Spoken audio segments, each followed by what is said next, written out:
പലരും പലതവണ പറഞ്ഞിട്ടുണ്ട്. അതായത് ഈ നവഗ്രഹങ്ങൾ എന്ന് പറയുന്നത് നമ്മൾ സയൻസ് കണ്ടുപിടിക്കുന്നതിന് മുമ്പ് നമുക്ക് കുറെ അമ്പലങ്ങൾ ഉണ്ടായിരുന്നു, നവഗ്രഹ പൂജകൾ ഉണ്ടായിരുന്നു. പക്ഷെ അതൊക്കെ ഭയങ്കര തള്ള. ഒന്നാലോചിച്ച് നോക്കി, അന്ന് ഗ്രഹങ്ങൾ എന്ന് പറഞ്ഞ അർത്ഥത്തിലല്ല ഇന്ന് നമ്മൾ ഗ്രഹങ്ങൾ എന്ന് പറയുന്നത്. അതായത് പ്ലാനറ്റ്സ് എന്ന വാക്ക് ആദ്യമായിട്ട് ഉണ്ടായത് ഗ്രീക്ക് ലാംഗ്വേജിലാണ്.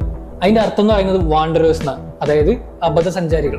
നൈറ്റ് സ്കൈനെ 12 കോൺസ്റ്റലേഷൻ ആയിട്ട് തിരിച്ചിട്ടുണ്ട്. ഇപ്പോൾ മലയാളത്തിൽ പറഞ്ഞ ഈ കോൺസ്റ്റലേഷൻ എന്ന് പറയുന്നത് ചിങ്ങം, കന്നി, തുലാം, വൃശ്ചികം, അതെ മാസങ്ങൾ തന്നെയാണ്. പക്ഷെ 12 കോൺസ്റ്റലേഷൻസ് അതിന്റെ ഷേപ്പ് ഒരിക്കലും മാറുന്നില്ല.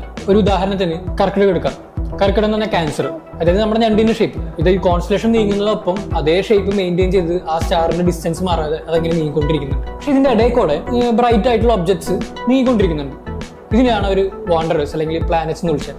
ആ പ്ലാനറ്റ്സിന്റെ പട്ടികയിൽ സൂര്യൻ പെടും, ചന്ദ്രൻ പെടും, അങ്ങനെ കുറെ പ്ലാനറ്റ്സും പെടും. അതിൽ കൂടാതെ 2 ആൾക്കാരും വരും, അതായത് രാഹു, കേതു.